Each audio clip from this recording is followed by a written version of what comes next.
nous allons parler du roman Le Nouveau Nom, deuxième volet de la série L'amie prodigieuse d'Elena Ferrand.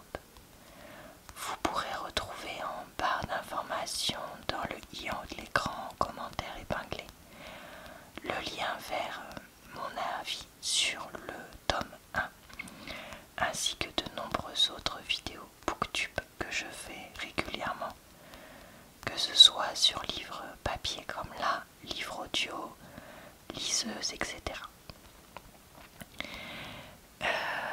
Je vais commencer par présenter le livre, donc en vous lisant son résumé et un extrait des premières pages, puis je vous donnerai mon avis. J'attire votre attention sur le fait que c'est un tome 2 et que donc il risque d'y avoir des révélations sur ce qui se passe dans le tome 1. Donc ne regardez pas cette vidéo si jamais cela vous gêne. Naples, années 60. Le soir de son mariage, Lila comprend que son mari Stefano l'a trahi en s'associant aux frères Solara, les camorristes qui règnent sur le quartier et qu'elle déteste depuis son plus jeune âge. Pour Lila Cerulo, née pauvre et devenue riche en épousant l'épicier, c'est le début d'une période trouble. Elle méprise son époux, refuse qu'il la touche, mais est obligée de céder. Elle travaille désormais dans la nouvelle boutique de sa belle famille, tandis que Stefano inaugure un magasin de chaussures de la marque Cerulo en partenariat avec les Solara. De son côté, son amie Elena Greco, la narratrice, poursuit ses études au lycée et est éperdument amoureuse de Nino Sarrator, qu'elle connaît depuis l'enfance et qui fréquente à présent l'université.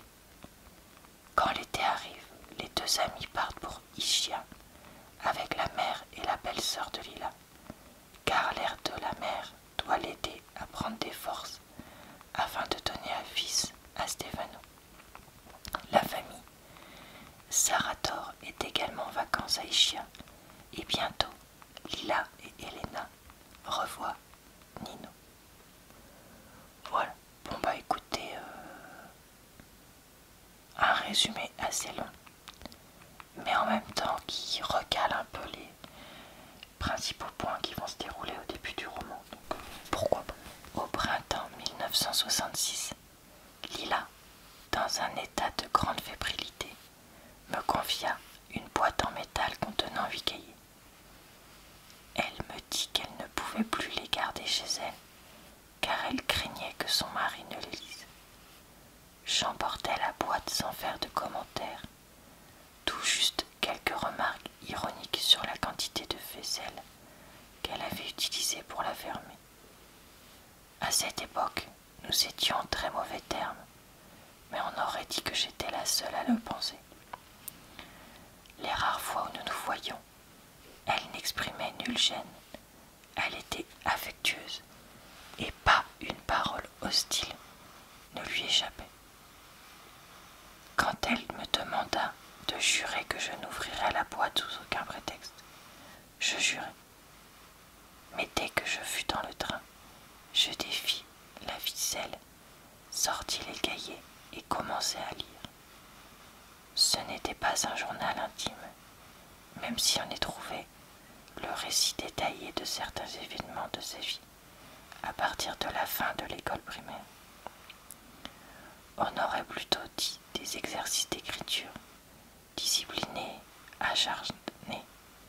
Les descriptions abondaient.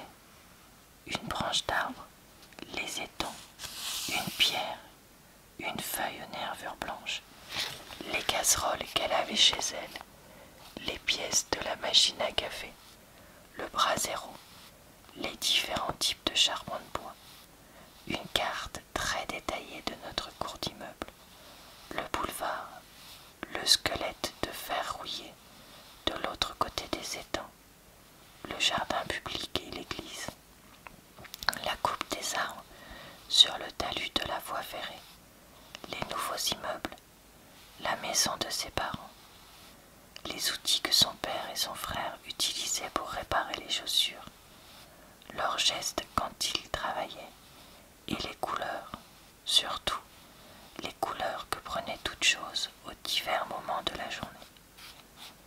Mais il n'y avait pas que des passages de description. Des mots isolés apparaissaient aussi, en dialecte ou en italien, parfois entourés d'un cercle sans commentaire, et des exercices de traduction en latin et grec, et des passages entiers en anglais sur les boutiques du quartier, les marchandises, la charrette pleine de fruits et légumes. Kenzo Scano déplaçait de rue en rue, tous les jours en tenant son âne par le licou, et beaucoup de réflexions sur les livres qu'elle lisait et les films qu'elle voyait dans la salle paroissiale, et de nombreuses idées qu'elle avait défendues dans ses discussions avec Pascal et dans les conversations que nous avions ensemble, elle et moi. Bien sûr, le style était inégal, mais quoi que Lila invente dans ses récits, elle était capable de donner à tout un tel relief que même dans les pages écrites à 11 ou 12 ans, il n'y a pas une ligne que je trouve infantile. En général, ses phrases étaient d'une précision extrême, sa ponctuation très soignée et sa graphie élégante, telle que Madame Oliviero nous l'avait enseignée. Mais parfois, comme si une espèce de drogue avait envahi ses veines, Lila ne semblait plus pouvoir maintenir l'ordre qu'elle s'était imposé. Alors tout s'emballait, ses phrases prenaient un rythme frénétique et la ponctuation disparaissait. D'ordinaire, elle retrouvait sans tarder un rythme paisible et clair, mais elle pouvait aussi s'interrompre brusquement et remplir le reste de la page de petits dessins d'arbres tordus, de montagnes arrondies et fumantes, ou de visages patibulaires. Je fus saisi par son sens de l'ordre comme par son désordre, et plus je la lus, plus je sentis que j'avais été trompé. Que de travail derrière la lettre qu'elle m'avait envoyée à Ischia il y a des années de cela. Voilà pourquoi elle était aussi bien écrite. Je remis le tout dans la boîte en me promettant de ne plus céder à la curiosité. Voilà pour ma lecture. Je sais pas quoi dire de ce roman. C'est comme pour le premier. Je déteste ce roman, mais en même temps, j'éprouve une fascination pour le style de l'auteur et les personnages qu'elle y décrit, qui fait que même si ça m'a pris peut-être 2 mois, j'ai été obligée de le prolonger plusieurs fois dans ma bibliothèque. Je l'ai lu en entier.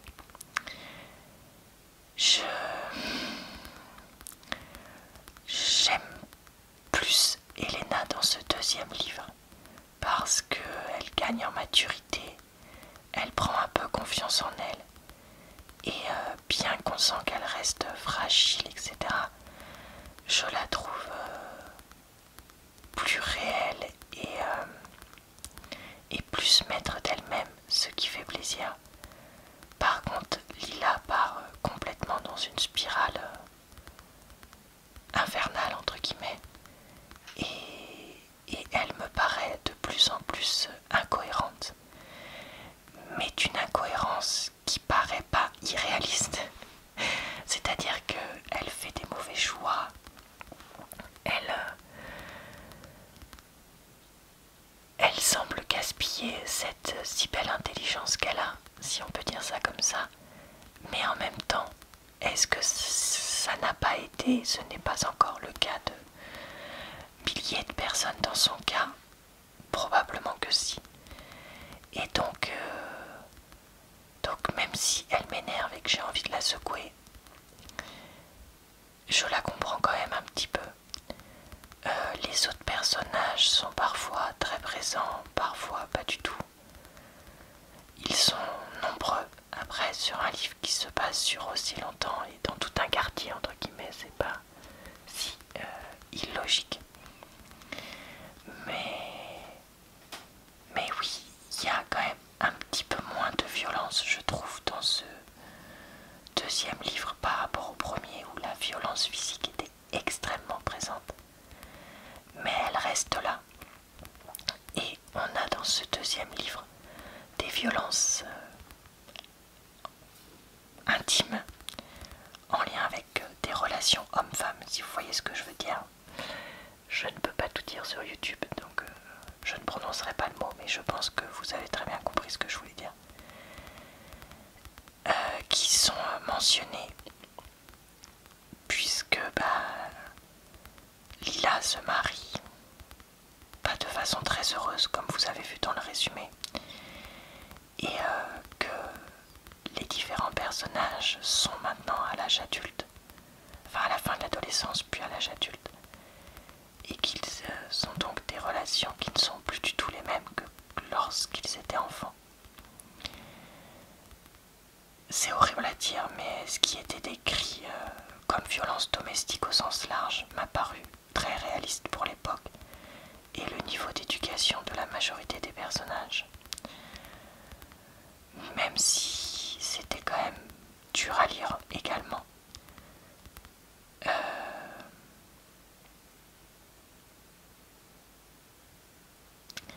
Après, j'ai pas le même vécu personnel, je pense, avec ce genre de choses-là, donc je le vis peut-être pas de la même façon que les enfants qui se faisaient frapper ou qui se frappaient entre eux du pain, je sais pas. Mais je pense que ça peut être quelque chose qui peut être très très dur à lire pour certains. Alors comme vous avez vu, meilleur livre de l'année 2016, je suis assez perplexe. Comme pour le 1, je suis toujours un peu estomaquée de voir le succès que cette série de livres a pu avoir. C'est très original et c'est vraiment d'un style très bon. Ça, je ne peux pas le nier. Il y a un côté voyeuriste du j'ai envie de savoir ce qui se passe chez l'un, chez l'autre, comment évoluent ces personnages, qui intéressera un certain nombre de personnes. Mais c'est tellement un roman dur que je comprends quand même pas tout à fait pourquoi il a pu autant plaire. Voilà, après, comme je ne suis pas, comment dire, quelqu'un qui lit beaucoup ce genre de fiction, de réflexion, prix concours et autres, peut-être que moi je vis dans le monde de oui-oui et que les vrais gens de la vraie vie cultivés lisent ce genre de livres. Mais ouais, j'ai du mal à accrocher quand même. Mais je comprends tout à fait qu'on puisse le faire. C'est juste que moi personnellement, dans mon monde gentillet, c'est pas forcément le genre de livre que j'apprécie pour me changer les idées en fait. Voilà, je pense qu'il y a ce côté-là. Moi j'ai une lecture très détente et plaisir. Et je lis des livres qui, je pense, tiennent plus du feuilleton M6 et de la télé-réalité que du film d'auteur. Et pour moi, ce livre-là tient plus du cinéma de cinéphile et du film d'auteur. Si je peux faire un parallèle qui me semble être assez compréhensible. Mais voilà. Globalement, je ne sais vraiment pas si je vais essayer le 3 ou pas. Je ne sais pas. Enfin si, je pense que je peux vous le conseiller si vous aimez le genre de livre que j'ai mentionné. Par contre, si vous aimez les films les films et les livres tout mignons, tout gentils, ce n'est pas pour vous. Et je pense que oui, c'est le genre de livre qui se lit beaucoup mieux quand on n'est pas tout jeune adulte. Parce que je pense qu'il y a un côté réflexion sur la vie qui doit devenir, je pense, plus intéressant quand on a au moins mon âge, voire même plus, je pense, ou alors qu'on est habitué à lire de la littérature très réflective, je ne saurais même pas vous dire le mot, même si on est jeune. Donc je pense peut-être par exemple à des personnes qui feraient des études de lettres ou des choses comme ça, oui.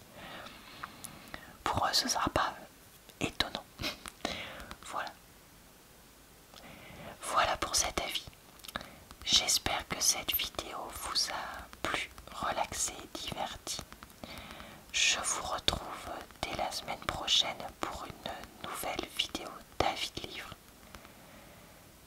sur ma chaîne. Et puis tous les jours sauf le mercredi pour de nouvelles vidéos. Et uniquement le mercredi sur ma chaîne secondaire. Je vous souhaite donc une bonne soirée, une bonne nuit ou une bonne journée. Et je vous